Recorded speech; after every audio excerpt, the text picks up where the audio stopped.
Saudara-saudari yang dikasihi oleh Tuhan Yesus Kristus, selamat bertemu kembali dalam program Arus Hayat Voice. Dan dalam kesempatan ini saya akan menyampaikan firman Tuhan dengan judul Biografi Allah. Pembacaan Alkitab saya ambil dari Yohanes pasal 4 ayat 24. Allah itu roh, dan barang siapa menyembah Dia harus menyembahnya dalam roh dan kebenaran. Saudara-saudari, kekasih-kekasih Tuhan, mungkin ada banyak sekali orang yang bertanya-tanya, apakah ada di dunia ini sebuah buku yang merupakan biografi Allah? Ada. Biografi Allah ini ditulis oleh 49 orang dan memerlukan waktu sekitar 1.500 tahun. Penulis pertama adalah Musa dan penulis terakhir adalah Yohanes. Buku ini bernama Alkitab.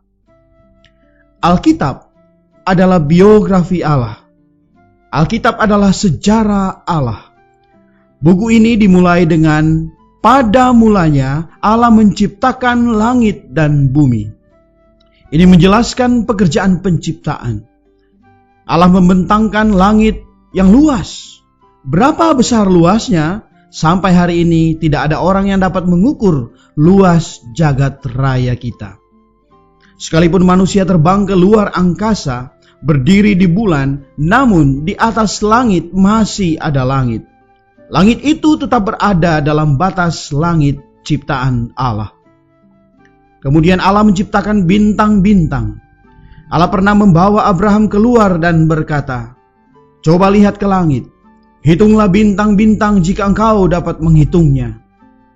Di malam yang cerah, Anda dapat melihat bintang-bintang yang tak terhitung banyaknya, sangat indah. Allah tidak hanya besar, tetapi juga elok dan indah.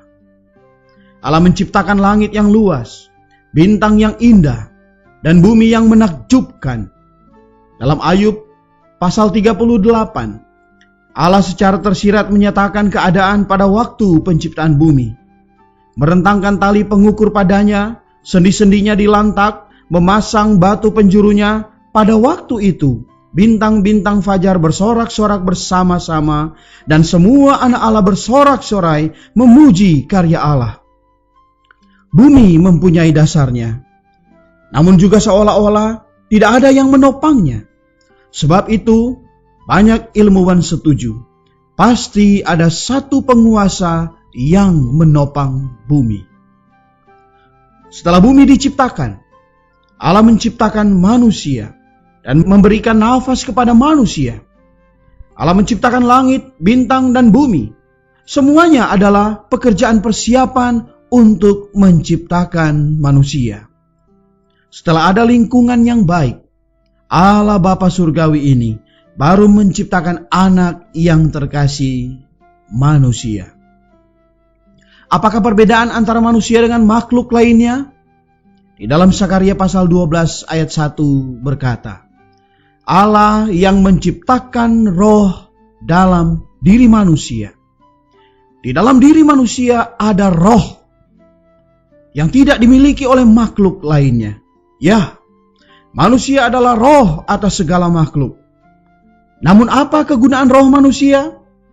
Apakah hanya untuk mengarang puisi? Apakah hanya untuk menciptakan lagu, seni lukis, dan lain sebagainya untuk menyatakan perasaan sesaat? Tidak.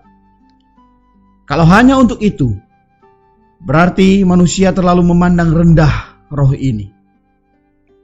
Injil Yohanes 4 ayat 24 berkata, Allah itu roh, dan siapa saja menyembah Dia harus menyembahnya dalam roh dan kebenaran. Tahukah Anda, Allah itu roh. Roh ini dan roh manusia dapat saling berkontak, dapat saling berkomunikasi, dapat saling berhubungan. Sedikit orang yang memahami taraf ini. Manusia bisa memperhatikan pemandangan bumi, memuji keajaiban ciptaan, beraneka ragam makhluk hidup dan bintang-bintang. Namun Allah dengan kesepian berkata, "Hai anak, datanglah kemari. Biarkan aku masuk ke dalam engkau. segala sesuatu yang di luar itu bukan aku. Akulah sumber kehidupan. Di dalam Alkitab, Allah melakukan pekerjaan menciptakan hanya memakai 1.500 kata. Tetapi menulis sejarah hubungannya dengan manusia, dia memerlukan waktu yang sangat panjang. Untuk bersatu dengan manusia, Allah Sang Roh ini menjadi manusia, yaitu Yesus. Hidup bersama manusia, di dalam tubuh daging manusia, bersama beraktivitas dengan manusia, dan akhirnya dia mati, tersalib, menggenapkan penebusan bagi manusia. Kemudian pada hari yang ketiga dia bangkit dari kematian, membawa segala sesuatu yang digenapkannya bagi manusia.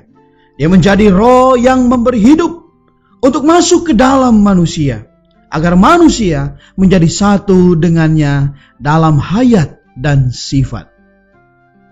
Saudara-saudari kekasih-kekasih Tuhan, sekarang tibalah saatnya menulis sejarah bersatunya Allah dengan Anda.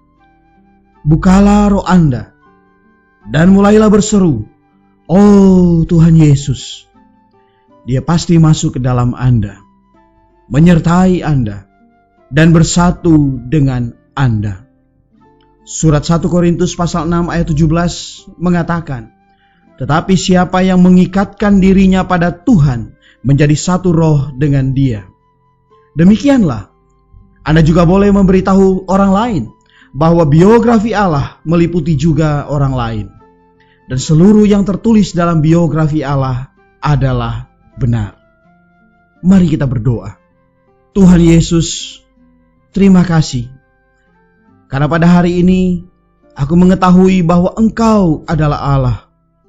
Engkau telah menciptakan langit dan bumi untuk manusia. Dan di dalam manusia, Engkau telah menciptakan roh manusia. Terima kasih Tuhan, karena Engkau adalah roh yang mau masuk ke dalam manusia. Oleh sebabnya pada saat ini, aku mau menerima Engkau masuk ke dalam rohku. Tuhan Yesus, aku mau bersatu denganmu. Terima kasih Tuhan. Di dalam namamu Tuhan Yesus Kristus, aku berdoa. Amin. Demikianlah firman Tuhan. Sampai bertemu di kesempatan berikutnya. Kasih karunia Tuhan Yesus Kristus menyertai kita semua.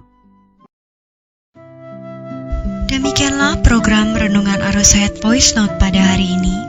Dan jika Anda tertarik untuk memiliki renungan firman seri-seri sebelumnya, serta mendapatkan info mengenai sosial media lainnya di area Anda dapat menghubungi kami via SMS di nomor 0877 77 11 4777 atau mendownload di website kami di www.pemulihan.or.id.